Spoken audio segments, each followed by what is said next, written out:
Why so serious? I am Iron Man. This is a tasty burger. Welcome to the In Session Film Podcast. Oh, welcome to this podcast review for June 10th, 2025, and I'm JD Duran. And I'm Brennan Cassidy.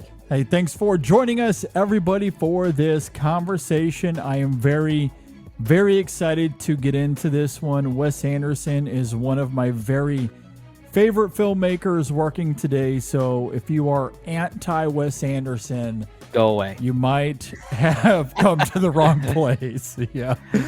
But you can stick around. Sounds like a scheme. Sounds like a scheme. It could be a scheme. Yeah, I don't know. Hey, look, if you're anti-Wes Anderson, but you're here to get opposing perspectives, I applaud you. Thank you for joining us. We really do. Yeah, willing to listen to different perspectives. Here. Man, people, I guess, like nuance, or are we just giving people too much credit these days? I don't know, but if you're willing to listen to opposing perspectives in good faith, one assumes that you're doing it in good faith, then I applaud you. It's certainly not something that we see. There are three words there that might be the most, I guess, loose terms. In good faith. I feel like might be the loosest things there. But look, I am trying to be optimistic about it, so I'm going to assume that you are here in good faith. I also am going to assume that many people listening that are actively clicking the play button for this episode, you are either a Wes Anderson fan or perhaps you really liked the Phoenician Scheme. I don't know. However, you made your way here. Or you're just a fan of In Session Film, hopefully. Or maybe you're just a fan of Brennan and I and the whole team here at In Session Film. Either way, however you made it here, I'm glad that you are here because this is going to be a spirited, lively conversation. We are big fans of one Mr. Wes Anderson. His latest film hit theaters over the last week or so, depending on where you live. I am always envious of those in the New York, LA, Chicago areas that get these films early. But unfortunately, that's not the case for me. I thought I could get some type of sprinkling being in Philadelphia and being so close to New York that it might trickle into one of my local theaters, but 'twas not the case. 'Twas not the case. Yeah, Miami, not a small market by any means, generally speaking. It's not New York. It's not Chicago. It doesn't have the same cultural imprint that New York and LA does, at least when it comes to movies. That's fair. With all of that said, I am very excited to get into this. And I guess as we prepare for our thoughts on the Phoenician Scheme, we wanted to start things off here by talking about Wes Anderson, specifically because we are pretty big fans of his work. You can check the archives. We have very enthusiastically talked about him on previous episodes if you want to go and check those out. Specifically here, we want to talk about his work in the last few years because there's always discourse surrounding Wes Anderson. Whenever a new movie of his comes out, you inevitably get, to be fair, I guess, a fair contingent of people out there that feel as if Wes Anderson makes the same movies over and over again. And that reared its ugly head once again with the Phoenician Scheme as well. Happens every time. Happens every time. And I do want to address that because I really do feel as if Wes Anderson has been evolving his aesthetic and his storytelling. And I know that there were some viral tweets within film Twitter talking about how perhaps some people might be refusing to engage with that evolving aesthetic and political and emotional and spiritual elements that we've seen in his films over the last few years. I do get that because of his eccentricity, Wes Anderson isn't going to be for everybody. Perhaps someone's willingness to engage with him as a result can vary. I do empathize with that, but I do agree with the sentiment that he has evolved, beginning with the French Dispatch, Asteroid City, the Dull Collective, the hit Netflix, and now the Phoenician Scheme. He has become more experimental, and I do want to talk about that here briefly as well. He's become more experimental, and I would argue his storytelling has become more sophisticated. And I have deeply, deeply loved it. I do think we've seen him mature in a way that is quite sublime. And maybe even those that enjoyed Wes Anderson up until the French Dispatch, they see a new version of him and these new films don't work for you. That's certainly been a part of the discourse as well, especially when Asteroid City came out a few years ago. The French Dispatch wasn't received all that well. The Doll shorts, again, were polarized.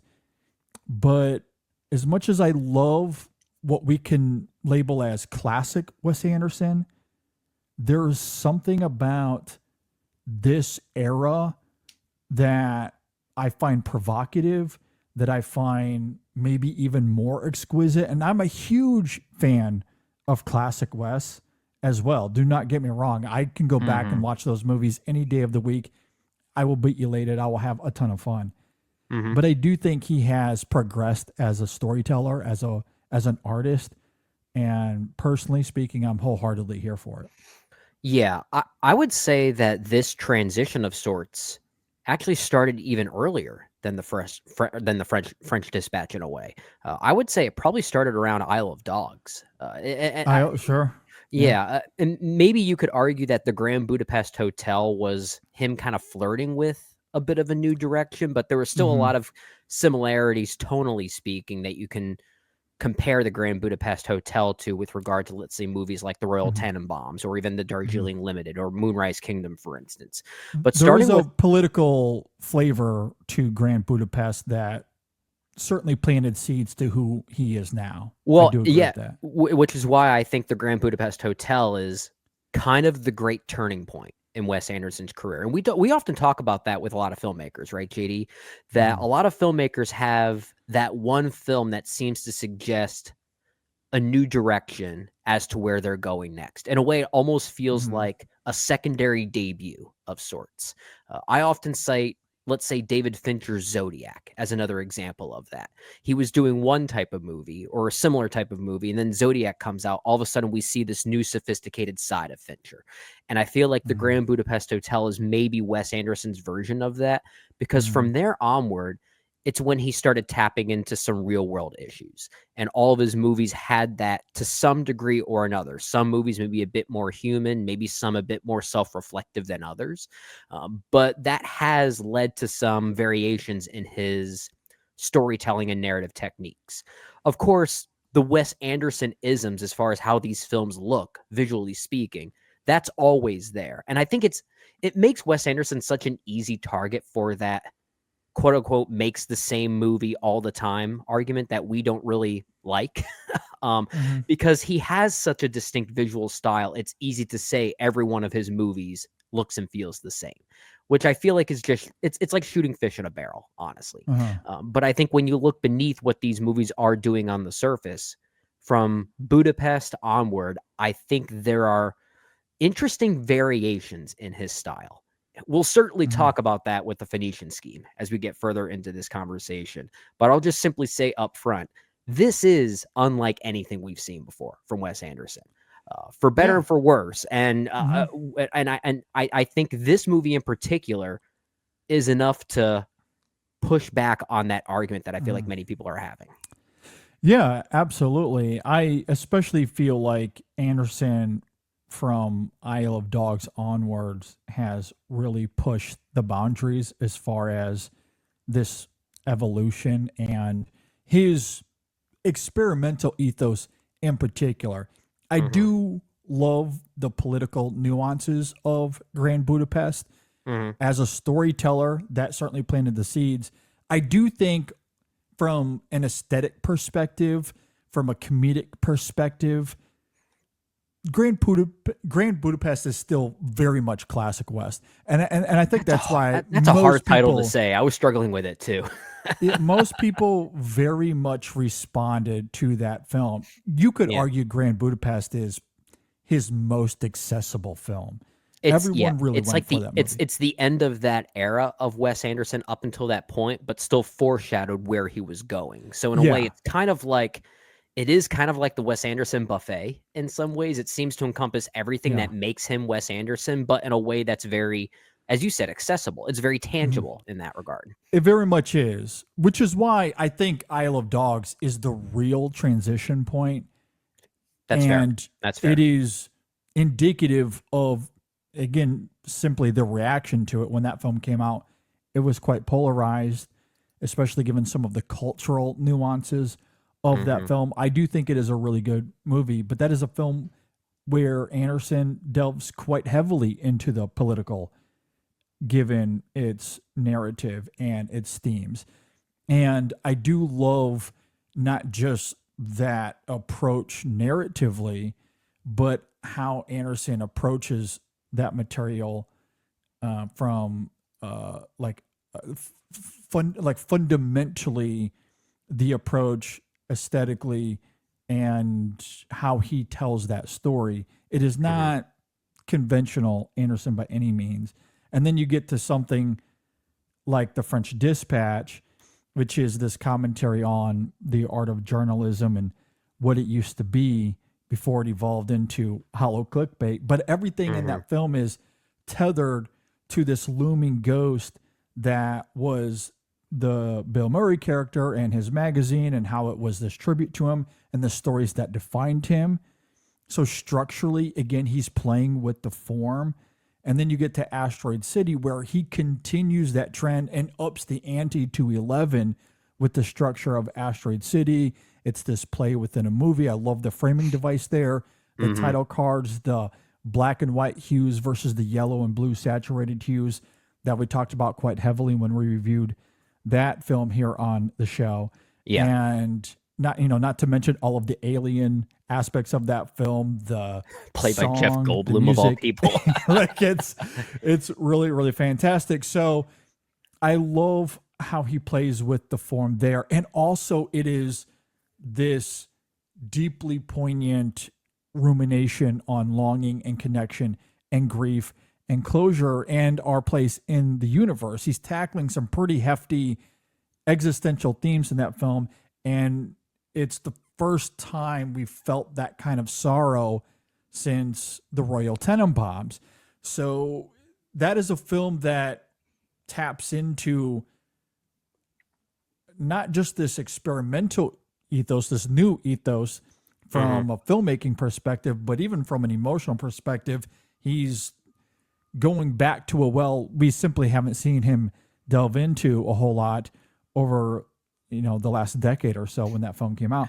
And then you get to the Doll Collective, series of short films. I would argue it's meant to That's a single film. It's a single film. I will champion that film to death. It is fantastic. And that whole series of films, that collective, is about the art of adaptation. It is a fascinating experiment in narration and storytelling with how the actors address the camera directly, serving as narrators and characters, using Doll's own words in this really incredible way that only Wes Anderson can do. It's quirky. It has the Dollhouse aesthetic for sure, but that examination on the art of narration and how a film can be a literal translation yet be this seductive visual story, I thought was incredibly cinematic. So what he's done over these last few years, from Isle of Dogs till now, it's simply not the same Wes Anderson that we saw previously. It looks like Wes Anderson, but it doesn't always feel like the traditional Wes Anderson. Yes. And that's a huge difference. And even in terms of the visual format of his films, like I agree with you, the very superficial Dollhouse aesthetic It's still there. It's still very but much there. it's not as colorful. It's not as vibrant as, say, Moonrise Kingdom, for instance. Maybe even the Grand Budapest Hotel. There's actually something kind of crude about the way his movies are starting to look nowadays. Like, not to say that they're ugly. That's not the point. But there's a roughness to his usual dollhouse aesthetic when compared to what we were used to seeing, and it conveys a very different feeling at times. We'll especially talk about that with the Phoenician Scheme. It's got a really rough kind of feel to it, very brittle, almost sandpapery when compared to the cleanness and the coloration of some of his other films predating this era. And I do think that's deliberate because he is now tackling some real world issues more directly, and sometimes those issues are very taboo. They're very hard for people to engage with sociopolitically, and they are meant to be very rough around the edges. And I think his movies are very much a reflection of that. Yeah, I very much agree with that about the Phoenician Scheme and Isle of Dogs. I do think there is a murkiness to the visuals of those films. I would still argue The French Dispatch and Asteroid City are quite vibrant and radiant in terms of the They're cinematography vibrant in a and color different palette. way. Yeah, but I think they're effective for those films, don't get me wrong. Yeah. But all of those films are tackling something either sophisticated, perhaps murky, more so in the Phoenician Scheme and Isle of Dogs, thematically speaking. And I think the visuals certainly complement that and his approach. But even beyond just the grunginess and some of the colors, it is the framing device that he uses in these films, or again, just the how I'm going to edit, how am I going to tell these stories, the framing of them structurally is so very different from what we see in anything from him previous to this new era, pre Isle of Dogs. And again, I don't want to call out people that aren't willing to engage with them, and Right. like I don't want to come off ostentatious here, No, we just don't agree with that sentiment. That's all it is. but I do agree generally though that some of the discourse, the debate specifically, I do think some of that comes down to people not really wanting to wrestle with Wes Anderson and not wanting to engage with his films in a deep and meaningful way. And again, I understand why people don't. I understand that his movies simply aren't for everybody and they don't want to engage with it. So it's not that people aren't smart enough to see these things. That's not at all what I'm saying. I don't want to come off that way. Maybe other critics do. That's certainly not how I want to come off. But I do think that, you know, and I'm probably this way with other filmmakers that I don't really vibe with. I'm not. Yeah. Perhaps I don't see some of the nuances in their work because I'm not willing to engage with them because the movies aren't for me. I totally get it. I totally get Osgood it. Perkins, that's us. Sure, that's absolutely. He's not for us. There he could is be not for us. aspects, exactly. There could be aspects to his films that I'm blind to because I'm not willing to engage that much beyond what I see because I don't really like what I see even there on the surface. But I do think when you break down Wes's work, when you really engage with it, everything post Isle of Dogs, it is a different Wes Anderson. It just is. He's more experimental now, and I've loved that. And I do love the sophisticated storytelling, the more emotional storytelling that we've seen from him. It's not just Asteroid City. The French Dispatch also has a deep sorrow to it as well. Yeah. And we'll get into the Phoenician Scheme. It doesn't have the same pathos, but there is a warmth that the film ultimately reaches that I do really like, that is a great balance to some of his eccentricity that we do see. And admittedly, I haven't loved everything that Wes has done in this new era of his career. But at the same time, I'm glad he is not just doing the Grand Budapest Hotel all over again. I find this era very fascinating. I wouldn't I necessarily agree. say he has made his new best movie yet, although I don't know. The more I think about Asteroid City, that could eventually become a top 3 Wes Anderson movie for me. That's the one that keeps inching closer, and the one I keep Mhm. liking more as I think about it. Oh yeah, Yeah, that's I think that is probably. I do love I Love Dogs as well. Okay, this is actually a much harder conversation for me to have than I thought. I do. The point is that I think this new era is at least more exciting in a different yeah. way, because I don't know what I'm going to get. Every one of these Mhm. movies does feel like a different experience, which is weird to say because I don't know about you. I might be in a bit of a minority here, but as much as Isle of Dogs seemed to suggest a new direction, I feel like Asteroid City, The French Dispatch, and now the Phoenician Scheme feel most tethered to one another. That almost feels the most like they're this like unofficial like trilogy or something like that. And maybe that's because Isle of Dogs is just simply an animated movie, a stop motion animated movie. So it already feels a bit distinct in that way. And then, of course, the wonderful world of, or wonderful story of Henry Sugar, forgive me, is, of course, a series of shorts. So that already feels of its own piece as well. So these other 3 that remain feel weirdly tethered in a way, even though they're not really the same. But they have, I guess, similar approaches to their respective sociopolitical issues and a sense of sorrow kind of permeating through all 3 of them Mhm. that makes them feel kind of tethered to me. And Okay. I find that really intriguing though. Like I like that about this whole era of West that we're seeing.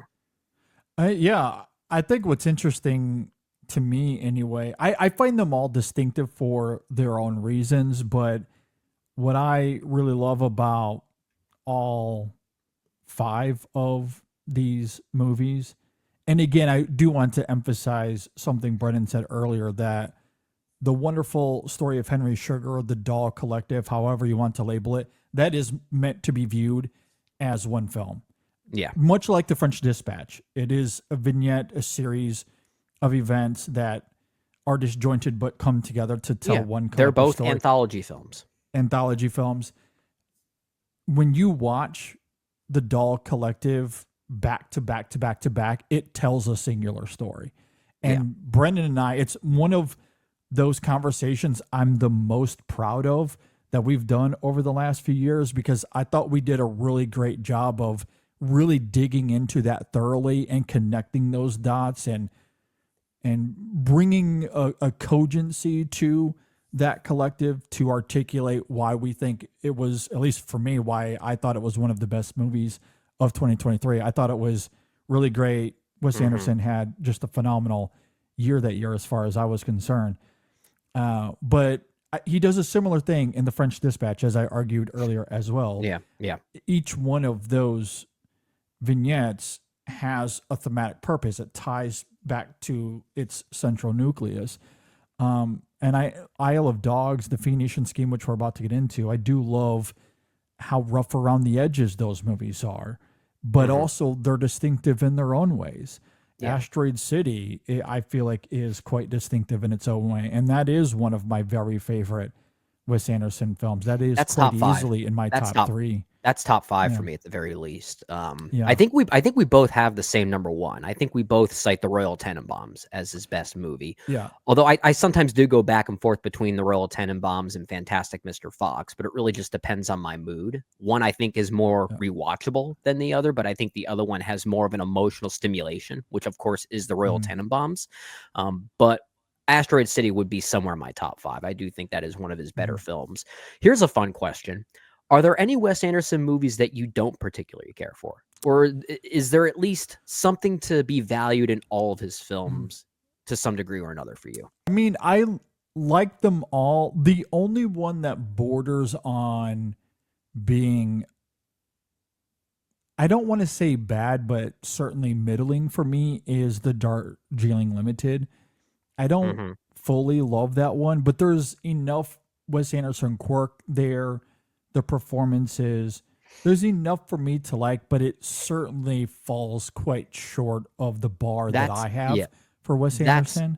Yeah, I think I'm with you. I think that's the one film of his where if people want to argue that Wes Anderson's movies are just style over substance, that's the only one of his that I would say, okay, I can kind of Yeah. see that argument. I think he gets a little lost in his aesthetics in that one more so than others. But it's so interesting looking at his entire filmography and then going back and rewatching movies like Bottle Rocket and Rushmore, which are they are such outliers. For the longest time, Yeah.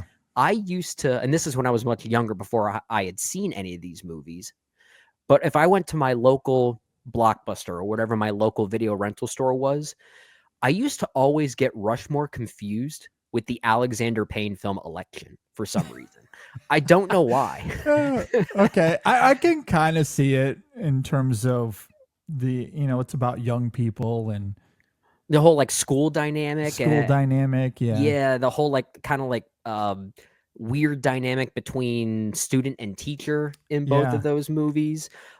But again, like it also just goes to show how early Wes Anderson just doesn't have the usual Wes Anderson things that we associate him with. It's a very interesting thing to watch those first two movies and then go on They're through. very much their own thing. They Yeah. really are their own thing, and it's wildly fascinating.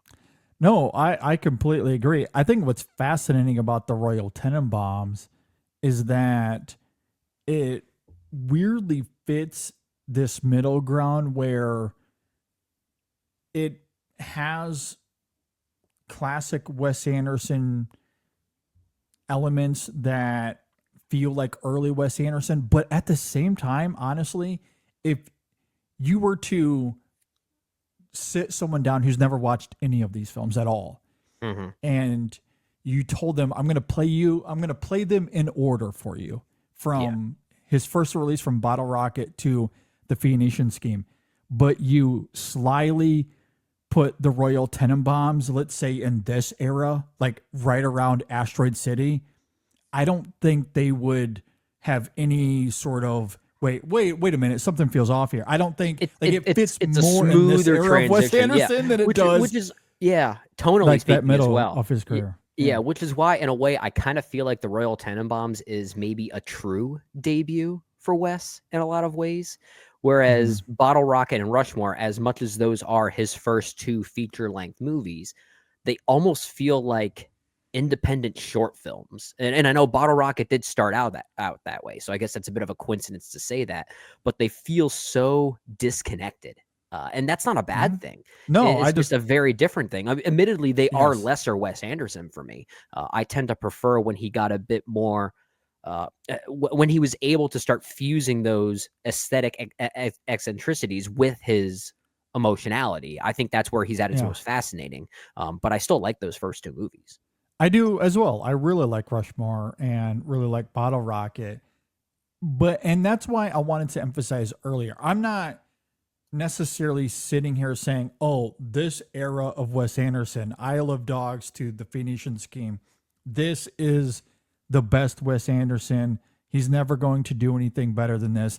I'm not at all saying that as much as I'm saying he's evolved. He's changed. He's a different filmmaker. I love Fantastic Mr. Fox. That is also in my top 3 for Wes Anderson. The Grand Budapest Hotel. Love that film. Moonrise Kingdom, I think, is really great. Life Aquatic, I think, is kind of underrated, actually. I really love that film a lot. But the Life Aquatic through Grand Budapest is simply a different version of Wes Anderson. And it's one that he is commonly associated with. And I think for good reason. I love his quirky eccentricity. I love the dollhouse aesthetic and how he refined and shaped it during those years. I just love that after the Grand Budapest Hotel, he did some self-reflection and decided I need to evolve. And I think that's hilarious because the Grand Budapest Hotel is his most successful, if not financially, certainly in terms of awards and the Oscars. And he's just like, no, I'm not going to repeat that formula again, which I think is incredible. Like, I love that kind of ambition.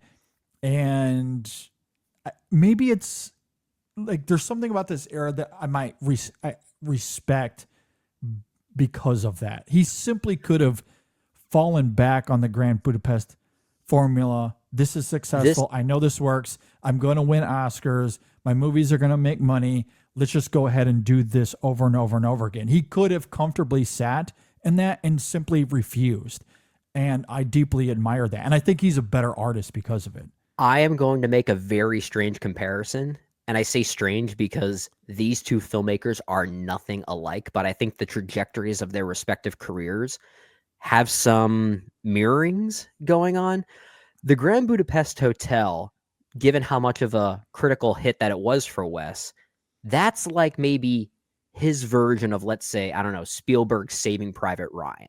And then what does Spielberg do? He then enters the early 2000s with this kind of strange run of very self-reflective and kind of grungy movies with AI, Minority Report, War of the Worlds, Catch Me If You Can.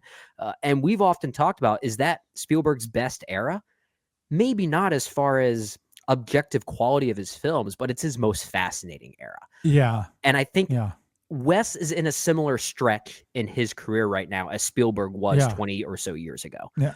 Yep. That's an incredibly apt comparison. That's essentially what's happening here. He's in that Spielberg 2000s era where he's just shifted to becoming a different filmmaker. If you still prefer Spielberg of the 80s and 90s, the Jurassic Parks, the Indiana Jones, the E.T.s, totally get it. Totally understand why people would still prefer that era for Spielberg. But on that same token, if you prefer AI and Minority Report, and even now, what he's doing today with West Side Story, The Fabelmans, I understand why people would choose that era as well. He's just a different filmmaker, for better or worse. He's a different filmmaker. And I would argue that in the case of both of them, they matured into more sophisticated filmmakers. That doesn't mean that you have to like them more or that they're better movies. But selfishly speaking, subjectively here, I don't know. I am deeply in love with this era of Wes Anderson. I find it so fascinating. I I find it really fascinating because I never know what I'm going to get. Every time I go to the theater, like that was different. That was surprising. I definitely had that reaction during the Phoenician Scheme. I'll tell you that. He is experimenting with his own form. They are more self-reflective. They've become more political. Like the stories that he's telling, whether it all works or not, can certainly be up for debate. And we still have yet to get in the Phoenician Scheme, and we're certainly going to talk about that here in a moment. Oh, yeah, we're getting there soon. But I do think generally, as he has evolved as a storyteller and he's playing with the form, playing with the hues, the framing in his films, I think it's worked way more than it hasn't.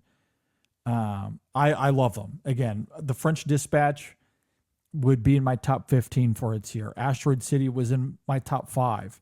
The Doll Collective was in my top 20 for 2023 as well.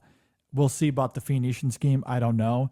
But I guess as we transition to that, I'll simply say I have not stopped thinking about this film since I watched it.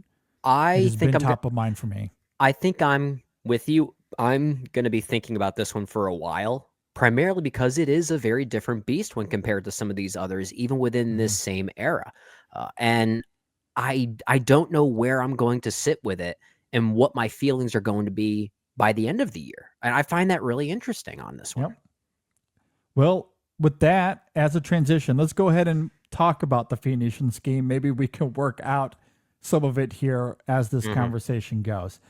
All right. The Phoenician Scheme is directed by Wes Anderson. Of course, it stars Benicio del Toro, Mia Thornton, Michael Cera, Riz Ahmed, Tom Hanks, Bryan Cranston, Richard Ayoade, Jeffrey Wright, Scarlett Johansson, Benedict Cumberbatch, Rupert Friend, Hope Davis, a slew of others that come and go throughout the film. If you're not familiar with the Phoenician Scheme, it is about wealthy businessman Zaza Korda, who appoints his only daughter, a nun, as sole heir to his estate. As Korda embarks on a new enterprise, they soon become the target of scheming tycoons, foreign terrorists, and determined assassins.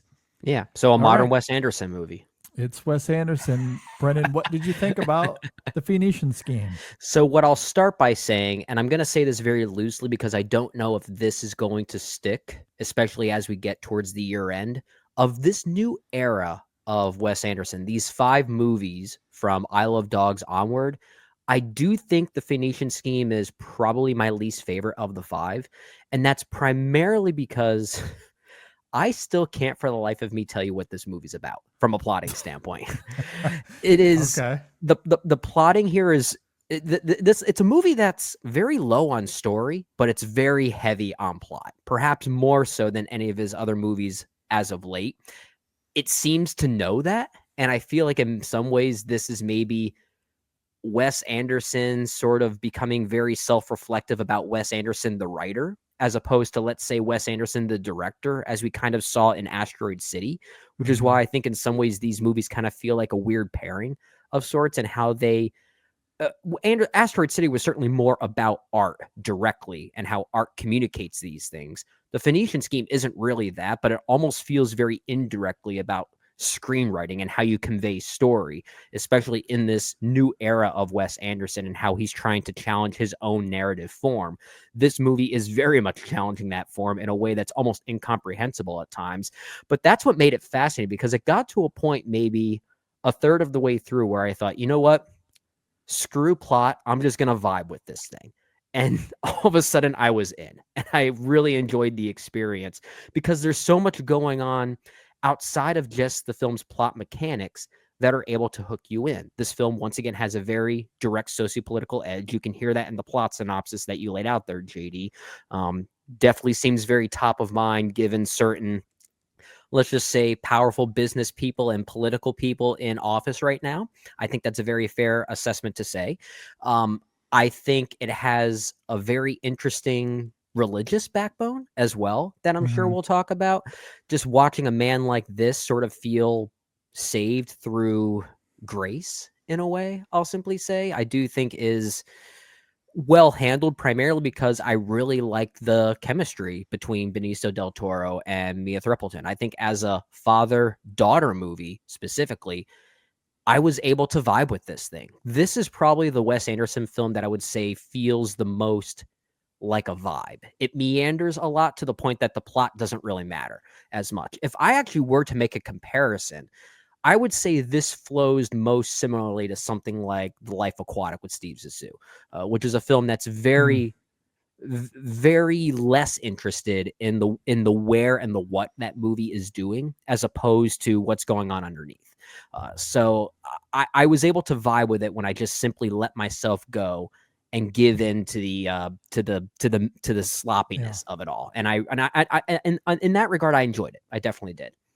Yeah, I really like this a lot. I do agree with you. I don't think it's Wes's best film in recent years. I much prefer Asteroid City and Same. The Doll Collective, at least as it stands right now. But it does still align with this current era of Wes Anderson that I'm wholly fascinated by, as we talked quite at length about already in this episode. And what makes this film particularly compelling is that from a storytelling perspective, in terms of structure and format, it's arguably closer to Moonrise Kingdom and the Grand Budapest Hotel and Fantastic Mr. Fox and what we would consider a classic Wes Anderson. Okay. Even if the filmmaking and craft is deeply embedded with this experimental ethos of the last few years. So it's this interesting concoction of the old Wes and the new Wes, for the lack of a better term. This film doesn't have the pathos of Asteroid City, the elaborate weaving of the Doll Collective, or the sharpness of the French Dispatch, but it does see, once again, a politically charged Wes Anderson, this time examining capitalism, post-war economy, and the clandestine reshaping of the world through shadow dealing. Ideas that are shaped by a ruthless businessman whose motto is, if something gets in your way, flatten it. But because of his success, he's becoming closer and closer to death, leading to Corda having these visions of heaven and questioning his moral compass after he's denied the afterlife in one of these visions, Mm-hmm. thus leading to an evolution to his perspective of the world, especially given how he views his daughter Liesel. The way Wes examines religion and faith here, to your point, Brendan, with Corda recognizing that his power has left him corrupt after seeing what genuine faith looks like in his daughter, it very much aligns with Wes's more philosophical urgency that we've seen from him lately. So this film might not have the same punchiness as others in this era for Wes, but it does have a warmth that I did find poignant. Those final moments are as good as anything we've seen lately from Wes Anderson. But it's also this really silly comedy.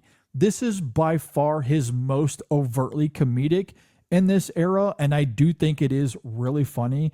I do wonder, though, if Anderson pulls his punches a little bit as a result, or perhaps it could just be the way Anderson bleeds humor into the film's dramatic and thematic through lines that don't feel quite as It's messy. seamless to It's me. very messy. It is a little messy. I do agree. On the grand scheme of things, those blemishes are minor. It does not derail this experience at all, but it is probably the thing that keeps me from fully loving it, like Asteroid City, The French Dispatch, and The Dog Collective as it stands now. But the ambition behind this film, its ideas, and the characters involved, and the quirkiness that gives them life, it radiates here, and I had a great time. It's certainly, I mean, this is a subjective thing to say, so I don't know if I want to say the word certainly here, but it is perhaps the funniest of this new era of Wes Anderson. I do think maybe at times it is a little bit too funny, or sometimes trying to be a little bit too funny, to your point that it might suffocate some of the more intriguing elements, at least the things that you and I find intriguing. But admittedly, I did laugh quite a bit during this one. There's a basketball game sequence in this movie that's absolutely a riot. That sequence kind of took me out of the movie for a second in a good way. I don't say that as a bad thing at all, because the last thing I associate Wes Anderson with is sports. Like the very last thing. Well, apparently he knows that, because this scene does not follow the traditional rules of basketball whatsoever. It is, but the film comments on that. It makes fun of these characters for not knowing the rules. If anything, it's kind of comparable to the basketball scene from Along Came Polly. Like, that's how ridiculous it gets. So funny. Yeah. I was howling during that moment. It is so good. There's also a moment involving quicksand that I thought was quite hilarious. Some of the stuff that I thought was the funniest here is when it, kind of flirts with the espionage and adventure genre gimmick that it's working within. That's where I felt like it was maybe the most appropriate, just given the narrative framework here. But I do think it is a very funny movie overall. Certainly the funniest, or at least I felt like it was the funniest of this modern era. And I like that different approach when compared to something like Asteroid City or The French Dispatch, which were more interested in that sorrow. And there is definitely a little bit of that sorrow here for sure. And I think a lot of that is because of Benicio del Toro. This is another one of those films of Wes's that we haven't seen in quite a while that feels like it's more framed through the eyes of a single character as opposed to an ensemble. Movies like Asteroid City, The French Dispatch are very much ensemble pieces, and that's part of the joke with those movies. The Phoenician Scheme is, once again, an ensemble movie. You get the traditional players that we've always seen in a Wes Anderson movie, but it's more in line with something like The Life Aquatic with Steve Zissou or The Royal Tenenbaums, where much of the movie's story and conflict is funneled through a single character. So it feels even less like an ensemble than many of his other films as of late. If anything, those supporting roles feel more like cameos, more so than anything else, which I kind of like. I like how singular this one feels, which is why I think the father-daughter aspect works so well, because we get so much time with them, and they're there to carry the movie as opposed to a collective that feels like it's carrying the movie. And again, that's not a bad thing. It's just a different thing, and it makes it a very different vibe. Yeah, I think where I might push back on that slightly is that I do feel like the supporting characters here, despite how fleeting some of the scenes may be, I do think there is great purpose to it. Oh yeah, yeah. I don't disagree with that. So it does feel a little ensemble to me. And it also tethers to something that you were saying earlier in your opening thoughts about how plotty the film is.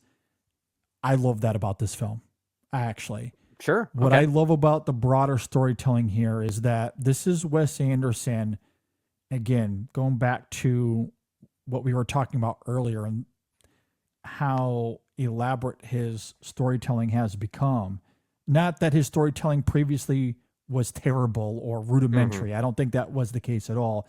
But I do love this new iteration of Wes Anderson, this time, again, delving into the film politically, tackling these themes on post-war economy. And I really love what he's going for here. Even if it is a bit convoluted, I do agree with you. It can feel a bit messy.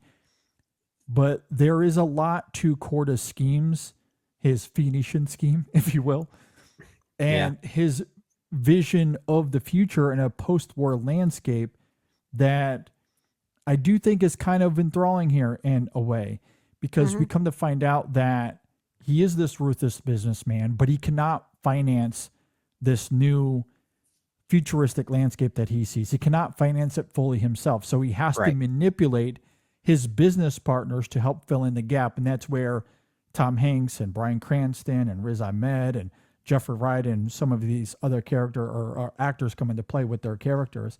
Right. And despite how vague it is at times, Anderson isn't subtle with how modern economics is built through these endless backroom deals, agreements with military powers, or, as you noted, Brendan, even a meaningless basketball game. A lot of the imagery that Wes invokes in this film, it is comedic in nature. We talked about that basketball sequence, and it really had me on the floor. It was really funny. So the film's satire, I do think, is effective in that regard, despite its messy execution at times. But there's something about the film's ambition and all of that that I really do love. On one hand, Wes is navigating the power struggle between wealthy business owners who controlled the post-war economy by moving money across borders to build empires while pretending that it was all infrastructure. That element I do find genuinely compelling because it involves espionage and military entities, including the CIA, and how they aided or were involved in that process. And there is a lot of real world truth to that. Funneled through the prism and the dollhouse aesthetic of Wes Anderson.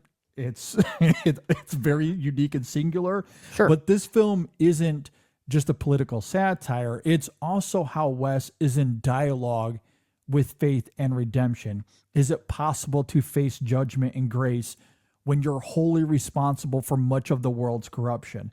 This film is a little like Conclave in that regard, because Wes attempts to answer that sincerely.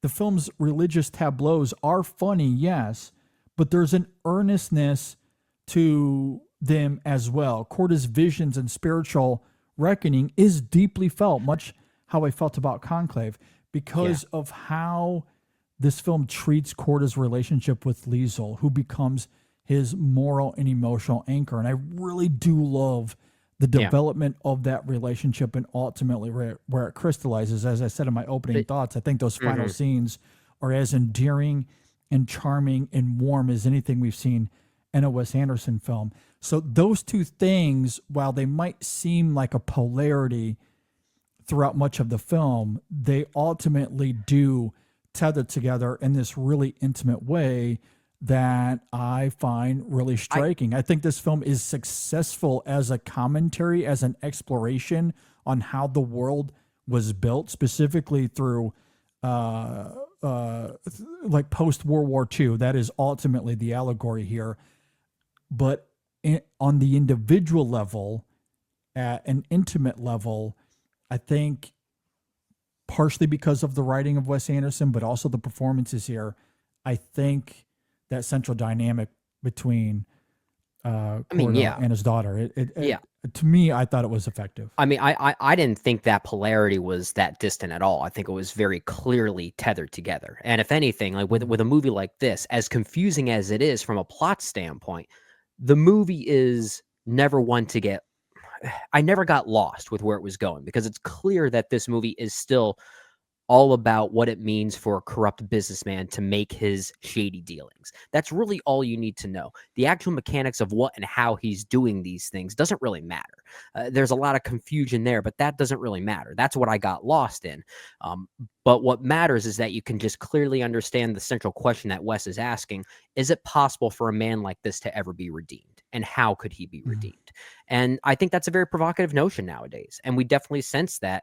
And the way faith is intertwined there, I think, is very appropriate. Wes Anderson himself, I think, has even talked about how he was raised Catholic, or was at least born Catholic. And his experience with Catholicism has bled into many of his other films already. It's all over Asteroid City.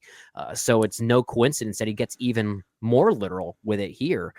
And I think he plays with that very well. As a thematic experience, I think the film is very sound, which is why some of those plot mechanics really don't matter all that much. And that's why I was able to vibe with this thing, because I was really able to sense exactly what Wes was trying to convey here. Yeah, I think where those plot mechanics do matter to me is that I do think the film is quite active as a commentary on post-war political economy and how the world was shaped the way that it is, and how that is relatable to the events of our world today. Again, there's a lot of truth to that, and how Anderson goes about, from a broader perspective, tapping into that idea, of course, through his own goofy eccentricity and comedy. The idea that some of the most vital agreements, some of the most pivotal backroom dealings that shapes the world that we know today was done through a basketball game. I think that's hilarious. And I love those little dealings. So from scene to scene, I think the plot mechanics and how Corda finds himself trying to fill that gap to finance this futuristic landscape that he's aiming for. I do think there's a lot of provocative machinations that, from a storytelling perspective, I think by having a basketball game there, I think the basketball game itself is right there to tell you, the plot doesn't matter at all. We're just going to solve it with a basketball game. Well, I'm not talking about plot in terms of getting us from A to Z as much as I'm talking about the thematic prowess behind that. Well, and that's what we agree on. Fortitude. Where I'm saying the plotting is what doesn't matter, but the thematic machinations of how we get to those points is what does matter, and that's where we line up. So it's like, I guess I don't see those two things as being mutually exclusive. And again, I'm not saying that you're wrong or that people can't feel the messiness of the film in that regard. I'm just saying that I liked it, that I enjoyed the espionage, I enjoyed the backroom dealings, and trying to understand Corda and the decisions that he's making, or Anderson's commentary on those things. Sure. But within his plot. That's all that I'm saying. I think that is effective here, despite how messy it is, but I think it is purposefully vague. It is purposefully kind of messy. I don't disagree because with it that. is ultimately working as a commentary in that way, as a satire. But I see it as kind of a farce. So in that way too. Well, yeah, for sure. But I think the plot and how the film gets us to those farcical qualities, for me, that matters. And again, I think there's a heftiness to those themes that are ultimately funneled through those plot machinations. So I enjoyed it.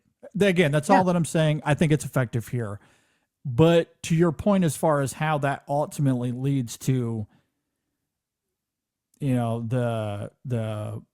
this poignant dynamic between a father and daughter underneath all of that dramatic urgency and this idea of reconnecting before it's too late. I do really love all of that here. I love all the espionage, all the world building, the contract disputes, as we just debated. But you are right in a sense that from an emotional perspective, a lot of that does feel like a MacGuffin, at least from Corda's perspective, right? Because when you get to the end of the film, really what he wants more than anything else is forgiveness from his daughter. Right. This film, The Phoenician Scheme, is Wes Anderson's Citizen Kane. That's what it is. Ultimately, this is this is his Citizen Kane. When you really break it down narratively and thematically, they kind of want the same thing, spiritually. At least spiritually speaking. Yeah. Obviously, Thematically speaking, it's not the quality of Citizen Kane when you compare it to Wes Anderson's other movies. But no, I'm talking about Kane and Corda himself. Yeah. Yes, as characters who are these ruthless businessmen who have the world at their fingertips. Kane-like. Yeah. But when you get to the end of the film, what they want is something actually quite simple, emotionally speaking. And I do love that. So again, I will go to bat for the plot machinations of the film. I enjoyed all of that, but it is a bit of a ruse. I'm not going to deny that, because the ultimate point that Anderson wants to get to is Corda's Citizen Kane moment, his Rosebud. And I was gripped by that as well. Well, because there is still that thematic through line. That thematic through line is still felt regardless, which adds to maybe the farcical nature of the plot mechanics and how ridiculous and how heightened that they are, and how they all kind of resolve themselves in very accidental situations, which I also found really funny too. Like the whole situation when the plane crashes for the second time is one of the funniest stretches I think I've ever seen in a Wes Anderson film, which kind of proves that at some point he probably could take on a pure action movie, and I would be first in line to see that, because we do get quite a few action beats of a sort in this movie, at least the closest we've ever seen Wes Anderson tap into, action genre tricks in a way. There's even a hand-to-hand combat scene towards the end here that is very slapstick between two characters. I don't want to say between who, just for spoilers' sake, but there's a moment where the camera moves and actually shifts to a first-person perspective, which I've never seen Wes Anderson do. At least I can't recall ever seeing that. And that was really fun to see. He really taps into some interesting things there and really brings the energy. Yeah, I mean, it's all obviously funneled through a Wes Anderson aesthetic and goofiness, but I do love some of the tension of this film. There's a moment before the plane crashes the second time when there's another fighter jet after them that is really great. There's a gag that we see a couple of times with Corda's co-pilot or main pilot, and how, let's say, Corda has a way to rid of his pilots, which I just think is a great little visual gag throughout the film. I like that. Yeah. What did you think of the opening death scene in this movie, which happens only in the first 30 seconds? Well, and I guess that speaks to your point as far as some of the kinetic energy of this film. That opening death is a bit jarring for a Wes Anderson film. It's kind of shocking. Seen anything like it. It's kind of shocking. I'm not sure if I liked it or not, but it definitely got me provoked. Yeah, for sure. Yeah. I was a bit jarred, but again, that speaks to this new era of Wes. He's experimenting. He's doing things he's never done before. Give me that all day. If he did that in the Grand Budapest Hotel, it'd be a massive problem. Yeah, I agree. Or Moonrise Kingdom wouldn't have fit there. No, sirree. We kind of get that with the dog death, which I still don't love in that movie. But it's not nearly as graphic as what we see at the beginning of this film. I think it's more graphic because it's more realistic. Okay, we'll agree to disagree there. I don't mind that in Moonrise Kingdom. I think that fits the tone of that very well. But with how he denotes that violence in this film, it simply isn't something we've seen from him. It's before. cartoonish, though. Yeah, for sure. I mean, it's Wes Anderson. A lot of it is cartoonish. Even the fight sequence in this film, as you talked about, there isn't a visceral quality to it. It's very funny. I love the choreography. I love um I just love how he commits to these different framing devices to invoke humor as that fight elongates. And some of it is the characters running around. There's an extreme close up on one of them as he rips apart a ladder, which I thought was really funny as well. It actually gets kind of Chaplin-esque in a way. Yeah. Oh, for sure. Yeah. There's a lot of Chaplin in those sequences. But there's also like this wide shot of them just having like a slappy fight. Like it's so ridiculous. They literally start bitch slapping each other. It's quite great. Yes, it's ridiculous. But I love the kinetic energy of this film. I mean, even going back to the basketball game, it's not conventional action, but there's a tension there that you don't always get in these Wes Anderson movies. And I love how all of that is framed. I thought it was really, really funny. So I don't know if I want to see Wes Anderson do an action film, because his version of action, I don't know. Maybe I do want to see it. Well, I have to be clear. When I say I want to see Wes Anderson do an action movie, I want to see him make a Wes Anderson action movie. So yeah, I don't want to see him make Speed or Die Hard.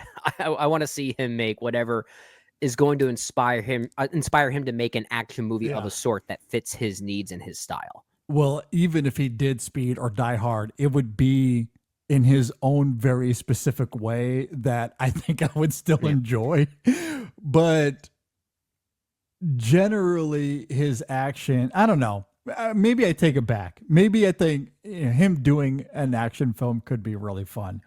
It would feel so different to this era of Wes Anderson, but maybe that's the point. He's experimenting. He's doing things he's never done before.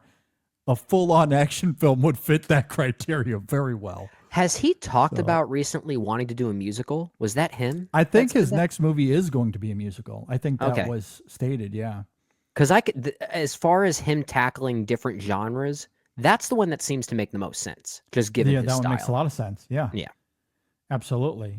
I mean, music in his movies has always been a strength, and you get the musical sequence in Asteroid City, I think is one of the best qualities of that film. So maybe that was him experimenting even in that film to see if it's something he could do, if he could expand on later on.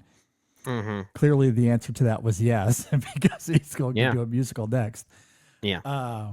But that's what I love about him. And I think overall the kinetic energy of the film is really great. And going back to your point, as far as that second plane crash sequence, I love what leads to that, as I mentioned, but that whole extended sequence there with Corda and Liesel and the Bjorn character played by Michael Cera, who we haven't talked too much about, but Michael Cera is a riot in this film.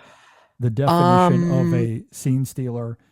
Really liked him a lot. He might be the weak link for me here. Okay. I loved him. I thought he was really great.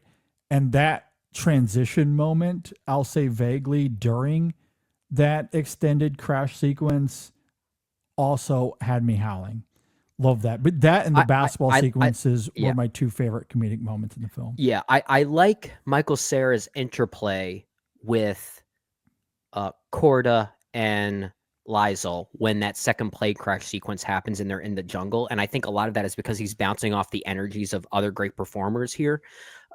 I think he has a dryness and a dolefulness that is at times very amusing, but I think it's a little too one note for me personally.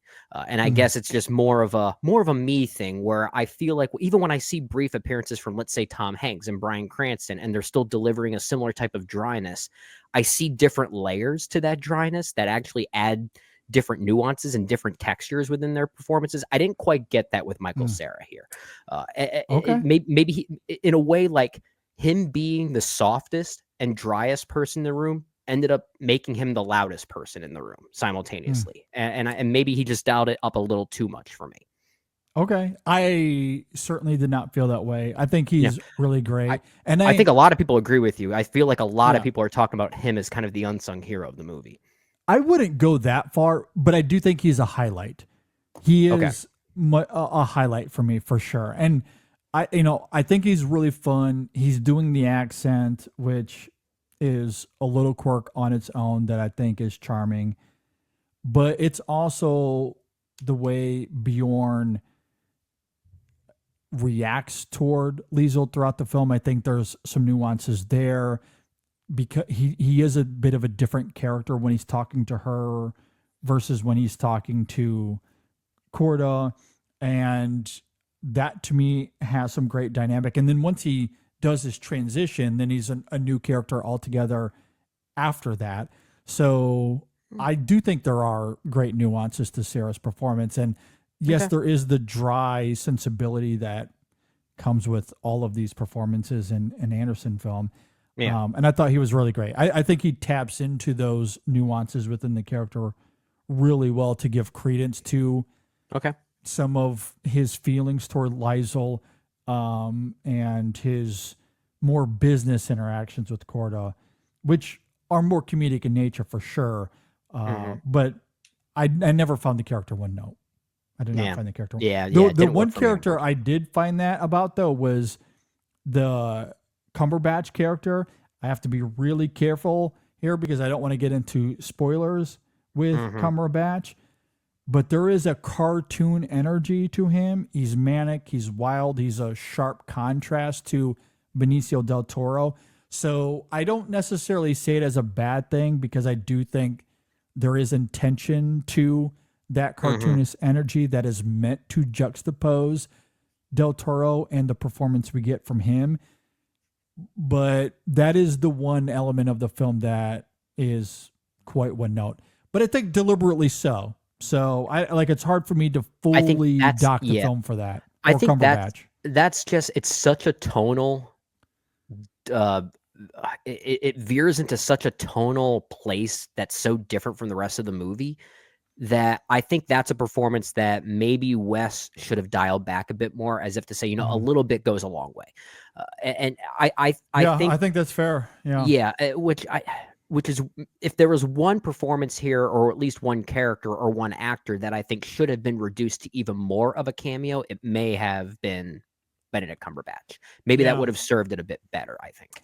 Yeah, I think that's fair. And maybe it is a bit of why I am still wrestling with this film in some areas, because the film is quite overt in its comedy comparatively to something like Asteroid City, which of course had its moments of humor, or The French Dispatch. Both films, in any Wes Anderson film, forget those two films, every Wes Anderson film is going to have its moments of humor. Right. And I didn't mention this in my opening thoughts as far as how the film bleeds that humor with its dramatic and thematic through lines, because much like Asteroid City and to a degree The French Dispatch or even The Doll Collective, there is a gravitas, there is a heftiness to what Anderson is exploring here. Its ideas on religiosity and faith are quite obvious in what he's attempting to do there. And I do really love all of that, but also what Wes is doing here in terms of this being a commentary on post-war economy and how the world is shaped into what it is. I don't think he's taking any of that lightly. It is a satire. Sure. There are comedic elements to it, but I think Anderson is treating those ideas quite seriously, which is what I love about the plot machinations of the film. And how it builds up that commentary. There's a line in this movie, I forget who says it. It may have been Corda, but the line is, "What matters is the sincerity of your devotion." And I feel like if anything, that is kind of a summation of what the movie is. It could still be satirical or very farcical, as we talked about, but that doesn't mean Wes doesn't care about what he's tackling here. I think that is still very much felt. So I agree with that. Yeah, which is to say, when he is offering sincerity to those ideas, and there is a warmth to how it all crystallizes in the end, to what degree do you pull your punches on the comedy? Because the one thing I argued in my opening thoughts is that he's so overt, and the comedic backbone of this film, do those ideas, those thematic ideas, does the punchiness of them feel a little deflated as a result of the film being so overt in its comedy? That I don't know. Like, that's the element I'm still struggling with, because the Cumberbatch character absolutely could have and probably should have been restrained a little bit. But Tom Hanks and Bryan Cranston are also caricatures. They're they're in the film briefly, and I know they're mostly there for the sports gag. There's not much nuance there. Those are also a bit over the top, but I enjoyed that. I love that about those characters. I don't know what it is. It's like obviously there's a clear performative difference between Tom Hanks, Bryan Cranston versus what Benedict Cumberbatch is doing. And yet Tom Hanks and Bryan Cranston are still able to convey that satire or that ridiculous farcical nature that we keep talking about. And Benedict Cumberbatch is as well, but it just goes to prove that this type of comedic bite is really hard to pull off. And it's so easy to cross that line into something else that it becomes something else entirely, or it becomes repetitive. And it's a very sensitive line, perhaps even more sensitive here than within any other subgenre. Yeah. And I think that's maybe just what sadly happens with Benedict Cumberbatch here.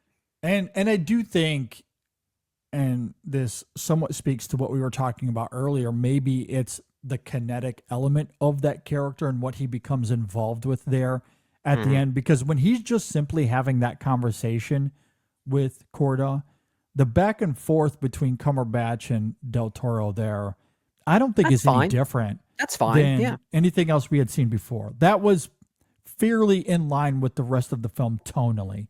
But where it goes in the aftermath of that conversation, that's where it becomes over the top. And to the point where I don't know if it works for the film, even if I was laughing my ass off. That's the thing. Yeah, it definitely works in a vacuum. I'll say that. But I do wonder within the context of the film, would that have been better had that slapstick fight just simply been a little bit shorter? And maybe that could have alleviated some of those concerns a little bit. And that could be it. Yeah. I think that could it might just go on too long. It might just be the fight sequence itself. Yeah, I mean, because overall, I do really love this film. I think this is Wes Anderson in conversation with himself as it relates to, and this somewhat speaks to what you were saying earlier in terms of him as an artist, as a writer, perhaps being successful in his career. How do you reconcile being successful with your own moral compass? I don't know if that's something he struggles with. It doesn't strike me as someone who is problematic in the real world. No, I'm not sure how meta this film is. I definitely sensed a meta component in Asteroid City, but it's certainly less direct here, if it is here at all. But generally speaking, I think he makes a great point that being really successful and being decent, being a good person, those are really hard to reconcile. It's not often that we hear about billionaires who do the right thing all of the time. How many billionaires do we know that are just handing out money left and right and always making the right choices? Probably none. Like, I don't know if there are any, because becoming a billionaire means you have to exploit labor, you have to make backroom dealings, you make shady deals, perhaps you work with military powers. You become a billionaire often by making the wrong choices. So how do you become successful, however that looks for you? Yeah. Of course, this film is funneling that idea specifically through the idea of post-war economy, but generally, broadly speaking, how do you reconcile being successful but also being a good person? That idea here, I think, is awesome, and I really love the execution of it for the most part. But simultaneously, and it is a polarity. I don't know. I really don't know, because the humor had me in stitches. I laughed a lot Sure. from scene to scene throughout this film. But does it kind of undermine the potency of what he's doing? I don't know. I think A little bit, maybe. I think that might course correct and fix itself with repeated viewings. Yeah. When we're Sure. kind of ready for what that emotional weight is, and we're expecting it, and then we're looking for it. Because if anything, this is a film that absolutely sticks the landing, I think. Oh, I agree. I think Yeah, the final epilogue here is quite tender and quite beautiful, It's and really amazing, yeah. emphasizes not just the good person that Corda could eventually become and that he does become, but the emphasis on actually doing the hard work yourself for something else other than yourself, I think is very nicely represented here. So knowing that it goes to that conclusion, I think this is a movie that will improve with time as we revisit it. I agree. Another note I just want to make real quick as we begin to wind down. I know we've briefly talked about the film's religiosity and ideas on faith. I love how that is framed here. Again, going back to Wes Anderson doing new and interesting things in his movies. It is a little Asteroid City-esque in terms of the framing here of those heavenly sequences, but equally, I think they're effective. Again, even playing to the film's overt comedic tone, you get, I'm just going to spoil it, you get Bill Murray playing God, and he looks so ridiculous. Is that probably the best form of casting ever? It might be. So good. So good. But like, as funny as some of those visual gags are, again, like, there is simultaneously an earnestness to it. I do think that Wes Anderson treats those ideas of faith sincerely. Again, going back to my Conclave comparison. And the change in Corda here, I love how simple it is, in that his daughter, he simply sees what it looks like genuinely in someone. It just happens to be his daughter. Yeah. And not that he becomes religious by the end of the film, but it does have a practical change to him. Yeah. And it's more of a way of finding grace as opposed to finding God. redemption, finding forgiveness. Again, the whole Citizen Kane element. Like, he just wants to find forgiveness, and not necessarily to enter the afterlife. That's a bit of it, given the visions, and he's on trial at one point. Is he even going to be allowed into heaven? Yeah. There's perhaps some fear to that, but ultimately he just wants to get forgiveness from his daughter. And I love how Anderson explores that here. It's really great. Yeah. It's a good movie. movie. Mia Thruppleton, also very good here. We didn't really talk about her much yet. Yeah, she's really fantastic in this film. I love how she bounces off Del Toro throughout a lot of this film. She's calm, shows great restraint, almost stoic in places, but again, she fits that Wes Anderson mold really wonderfully. She's not one note. I love the genuine sincerity she gives to those moments of faith here with that character. Yeah, I agree. And this is it's not the first time that Anderson has done something like this, where he'll pit a newcomer up against a veteran actor in some way.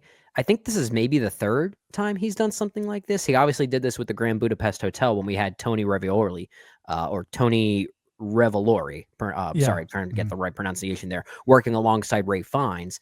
And then going back to Rushmore, at that time, Jason Schwartzman was just a young man, working off of Bill Murray. So it's not the first time that Wes has kind of been in, young actor discovery mode in a way. Yeah.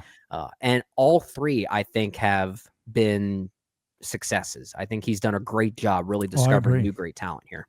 No, I love that. Yeah, I absolutely love that about the film. I will say, as far as this cast goes, I want to see a full lead performance working with Wes Anderson from Jeffrey Wright. I know we've seen him as a supporting character in Asteroid Yeah. City and The French Dispatch, and I still argue he should have been nominated for an Well, Oscar that's for the The French thing. Yeah. Dispatch. I mean, it's a supporting role in that movie simply because it's an anthology film. But he Yeah. was kind of the lead of that segment in a way. He was the lead of that segment, which is Yeah. why I say a full feature length movie. And that's why I agree with you. He can absolutely carry a movie. Yeah. Especially a Wes Anderson movie. We've seen it before and I want to see it again. Yeah.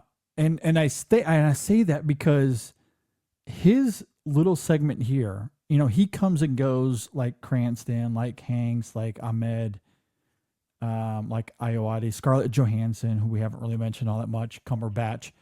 But I think he's the there's standout of something- them all. Yes, exactly. Yeah, Like yeah. there's something about the way he not only can tap into that Anderson dialogue, but it's the way he works with the camera, with Wes's camera, how he's able to manipulate those dollhouse aesthetics and just fit in this seamless way that despite having that dialogue, that same dialogue that everyone else does, there's something about how he forms it from a performative perspective that just radiates. Like it shines in a way that no one else does. Like I don't know, there's something about him and Anderson that I think are just perfection together. This is going to be a weird way of saying it. He has the eyes for a Wes Anderson movie.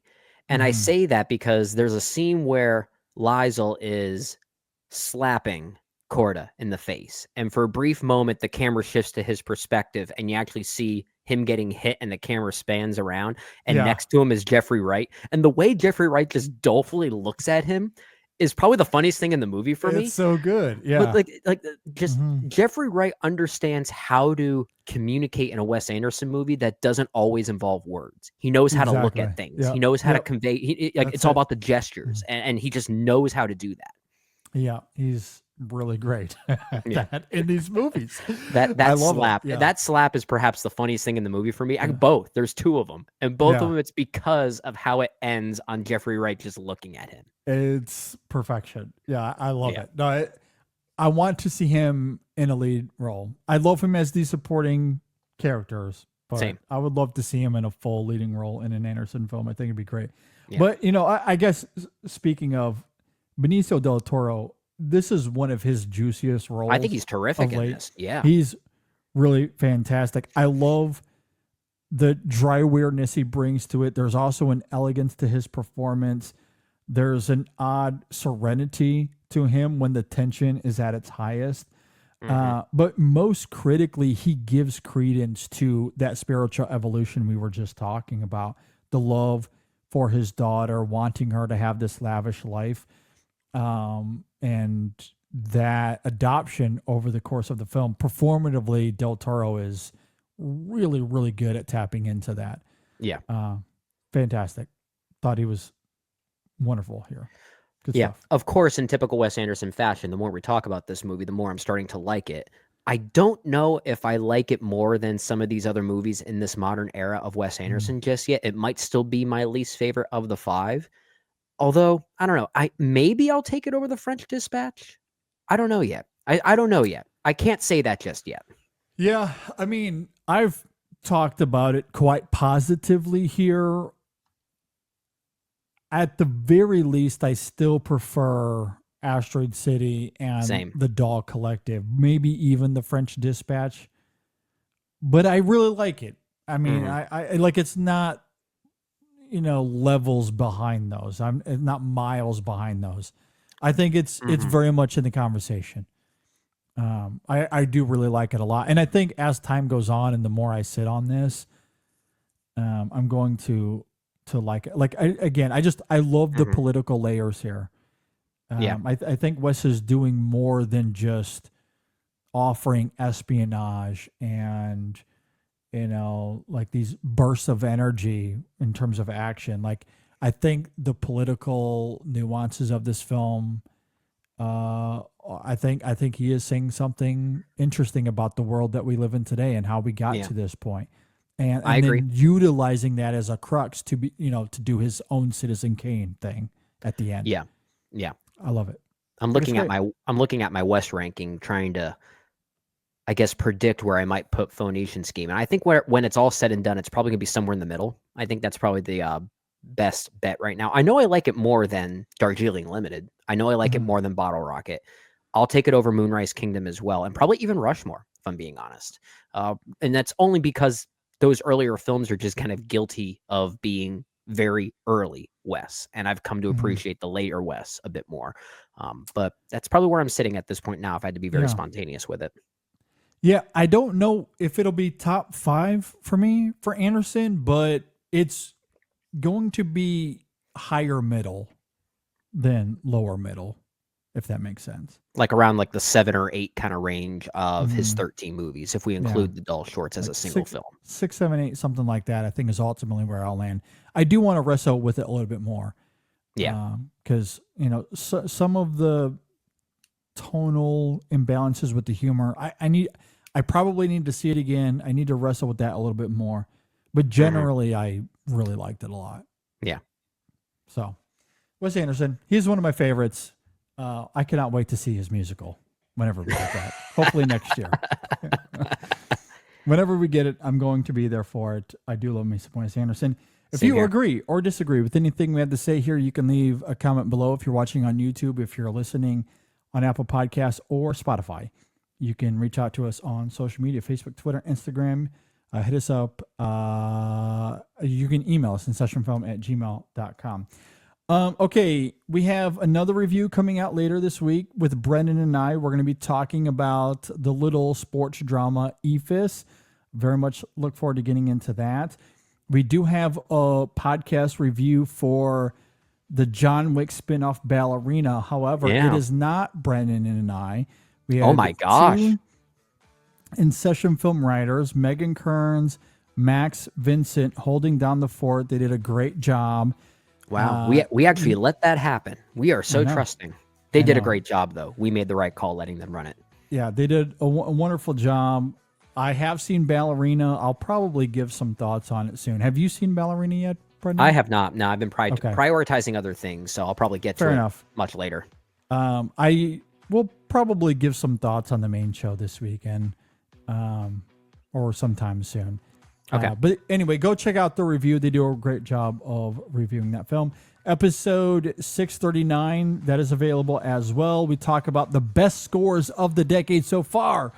And man, that was fun. That was really, really fun conversation. It was cathartic. That was therapeutic. Oh my gosh, it was great. Yeah. And stay tuned for the main show this weekend as we talk about best movies of the decade so far. We have a really fun special guest in store for that. So stay tuned, and Women in Session coming this Friday. All right, with all of that said, thanks for listening, everybody. Thanks for watching. We'll see you next time on the In Session Film Podcast. Oh, what's in